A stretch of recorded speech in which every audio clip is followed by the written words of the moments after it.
पहला मुकाबला परसों खेला जाएगा चेन्नई सुपर किंग्स और गुजरात टाइटंस के बीच में। और आईपीएल जो कि पिछले 16 साल से इतना बड़ा ब्रांड हो चुका है। हालांकि ब्रॉडकास्ट राइट्स को लेकर बहुत बड़े फेरबदल किए गए हैं। फ्रेंचाइजीज बिल्कुल खुलकर पैसा बहा रही हैं, बिल्कुल पानी की तरह पैसे खर्च कर रही हैं। तो उनके लिए कितना फायदेमंद होगा, फ्रेंचाइजीज के लिए आईपीएल एज ए ब्रांड भी अपने आप को कितना मजबूत करेगा, इन तमाम पहलुओं पर बातचीत करने के लिए हमारे साथ जुड़ गए हैं एलारा कैपिटल के सीनियर वीपी करण थोरानी। करण, बहुत शुक्रिया आपका समय देने के लिए। स्वागत है आपका टीनो स्वदेश पर।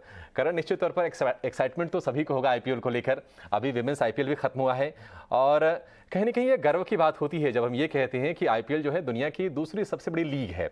लेकिन आप जरा ये बताइए, थोड़ा फाइनेंशियल एस्पेक्ट्स को जरा टटोलेंगे और ये समझेंगे कि जो ब्रॉडकास्ट राइट्स में जो चेंजेस किए गए कि टीवी के राइट्स किसी और के पास हैं, डिजिटल के किसी और के पास हैं, आप इस पूरे समीकरण को कैसे देख रहे हैं और आपको क्या लगता है कि सबके लिए जो आईपीएल होगा ये विन विन सिचुएशन होने जा रहा है, 16वां एडिशन भी?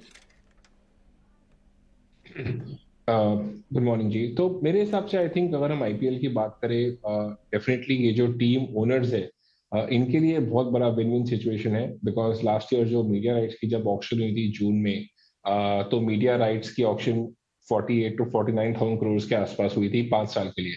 अगर हम प्रीवियस साइकिल की बात करें तो ये ऑक्शन की वैल्यू वो टाइम थी 16,000 करोड़, राइट। तो प्रीवियस ऑक्शन और अभी के ऑक्शन में फर्क ये है कि नंबर ऑफ टीम्स बढ़ गए, नंबर ऑफ मैचेस भी बढ़ गए। लेकिन अगर हम लाइक टू लाइक बेसिस की बात करें, नंबर ऑफ मैचेस सेम रखी हुई तो भी दुगना होता है। तो इसके हिसाब से जो टीम्स के रेवेन्यूज है, जो फ्रेंचाइज है बेसिकली आपकी जो सन टीवी की फ्रेंचाइज है, यूनाइटेड स्पिरिट्स की फ्रेंचाइज है, रिलायंस की फ्रेंचाइज है, इन सारी टीम्स की रेवेन्यू एटलीस्ट 2 से 2.5 टाइम बढ़ सकती है। बिकॉज इनकी जो मेजर रेवेन्यू स्ट्रीम है वो है मीडिया राइट्स। तो 70 से 80% की जो रेवेन्यू बनती है ये कंपनीज के लिए, वो मीडिया राइट से आती है। तो बिकॉज ये मीडिया राइट ऑक्शन में इतना बड़ा नंबर मिला है, ये इनकी रेवेन्यू बन सकती है। तो मेरे हिसाब से टीम्स के लिए बहुत बड़ा विन विन है। आईपीएल एज अ फ्रेंचाइज के लिए बहुत बड़ा विन विन है। बिकॉज अगर टीम्स की रेवेन्यू बढ़ेगी तो ये जो टीम्स है इनकी वैल्यूएशन बढ़ेगी, इसके हिसाब से आईपीएल फ्रेंचाइज का वैल्यूएशन भी बढ़ता दिखता है। तो ये बहुत बड़ा विन विन है।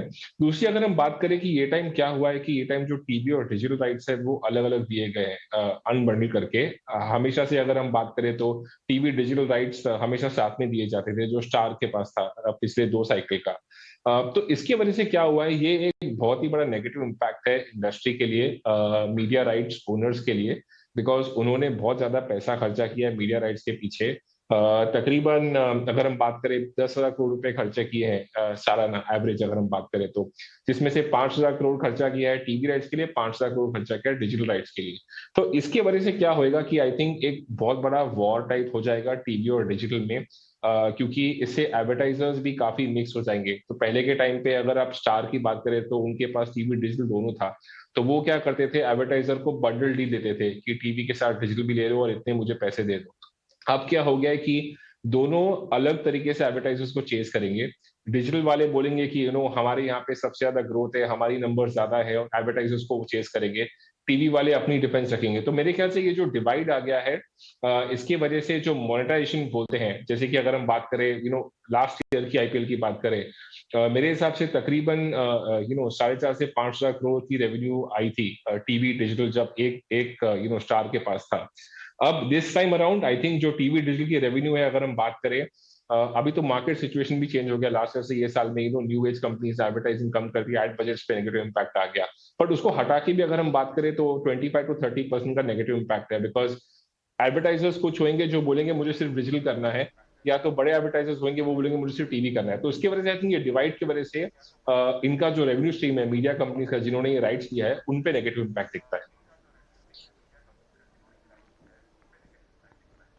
बिल्कुल।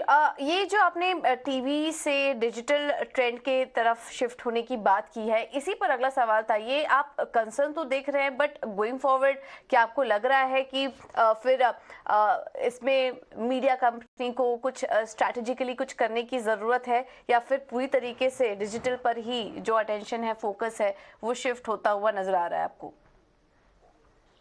देखिए, from a future stand point digital definitely future है, राइट। बट डिजिटल में काफी कंसर्न्स भी है, राइट। अगर हम बात करें डिजिटल में, सबसे बड़ा कंसर्न है कि ये एक बड़े स्केल पे नहीं आ सकता इंडिया में। बिकॉज अगर हम डिजिटल की बात करें, इंडिया में स्मार्ट टीवीज खाली 4 करोड़ स्मार्ट टीवीज है, जबकि हमारे पास 20 करोड़ हाउस होल्ड्स है, तो स्मार्ट टीवी के पेनिट्रेशन बहुत कम है। अगर हम ब्रॉडबैंड की बात करें, जहां से मेन डिजिटल कंजम्पशन आएगा, उसका भी पेनिट्रेशन बहुत ही कम है।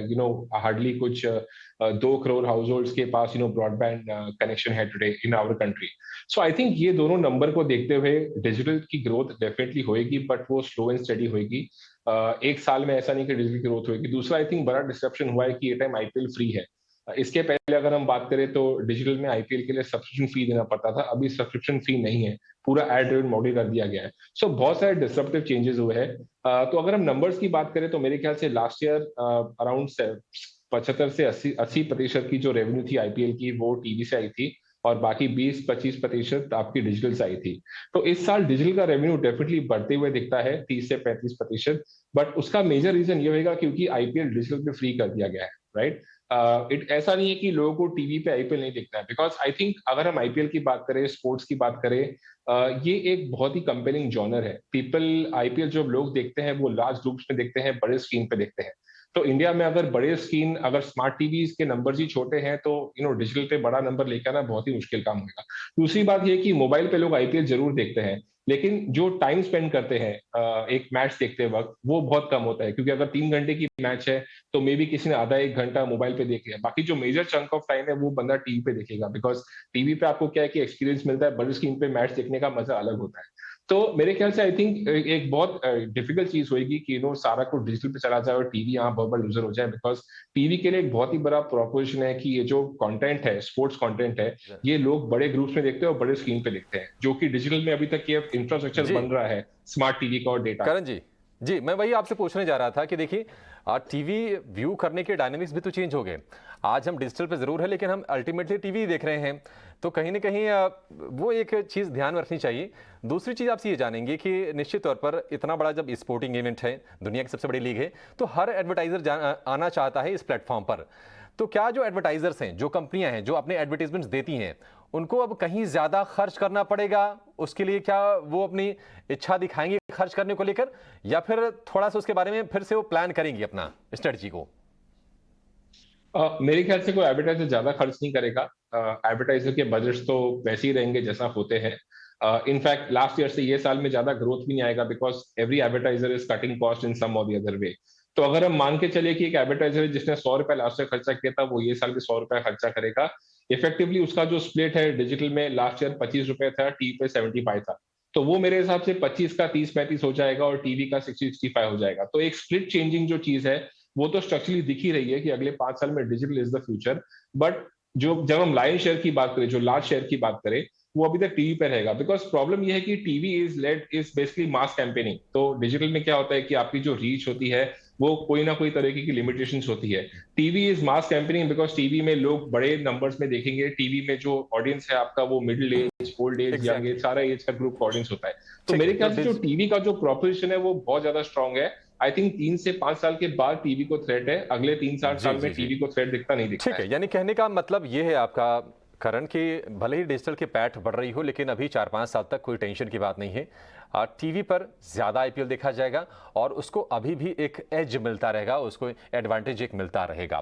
खैर, बहुत शुक्रिया आपका आज समय देने के लिए और आईपीएल के बारे में, इसके फाइनेंशियल एस्पेक्ट्स के बारे में हमसे चर्चा करने के लिए।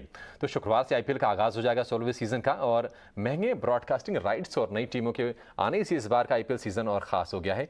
इस बारे में आईपीएल सीज़न में क्या खास रहेगा, इस पर हमारे सहयोगी शरद और आदित्य ने खास चर्चा की। आइए सुनते हैं।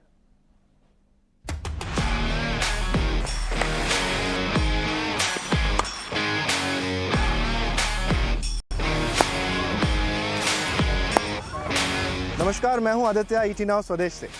और मैं हूं शरद दुबे। और आदित्य, आईपीएल के तो 15 साल कंप्लीट हो चुके हैं। और 15 साल कंप्लीट हो गए आईपीएल के, पर क्रिकेट की अगर हम बात करें शरद, तो क्रिकेट और मैदान का एक बहुत पुराना रिश्ता रहा है। और ऐसे ही एक मैदान में फातिमा क्रिकेट ग्राउंड मुंबई में है आज इस वक्त। जी बिल्कुल, लेकिन बचपन की यादें रहती है आईपीएल की। मुझे पता है, मैं स्कूल में था आईपीएल में और बहुत इंटरेस्ट आया था। तो आपका कुछ फेवरेट मोमेंट्स बताइए आईपीएल के बारे में। वेल शरद, अगर आईपीएल के फेवरेट मोमेंट्स की बात करें, साल 2008 की बात करें, जब आईपीएल का आगाज़ हुआ था, तब आईपीएल में सचिन तेंदुलकर मुंबई इंडियंस की जर्सी में, राहुल द्रविड़ राजस्थान रॉयल्स की जर्सी में, और सौरव गांगुली कोलकाता नाइट राइडर्स की जर्सी में, इससे बेहतर यादें और क्या हो सकती हैं आईपीएल की? आदित्य, एक क्वेश्चन पूछना है मेरे से आपसे, बचपन का है। सबसे पहला डिलीवरी आईपीएल 2008 में किसने किया और किसने फेस किया, ये बताइए। वेल शरद, फेस किसने किया ये तो मुझे याद है, सौरव गांगुली ने फेस की थी, बट वो डिलीवरी किसकी थी ये आप बता दीजिए। मुझे लगता है वो प्रवीण शर्मा की थी। Praveen Kumar I guess is the correct answer. Well मैं आपको टेस्ट कर रहा था, ये एक ट्रिक क्वेश्चन था। लेकिन एक और सवाल मैं पूछूंगा। जी शरद। ब्रेंडन मैकलम का स्कोर क्या था पहला? और राइट, तो ये था 16वें शुक्रवार को 16वां सीजन शुरू हो जाएगा आईपीएल का, और उस पर एक दिलचस्प चर्चा हमारे दोनों ही एनालिस्ट करते हुए नजर आ रहे थे। चलिए, आईपीएल पर कवरेज हमारी जारी रहेगी, लेकिन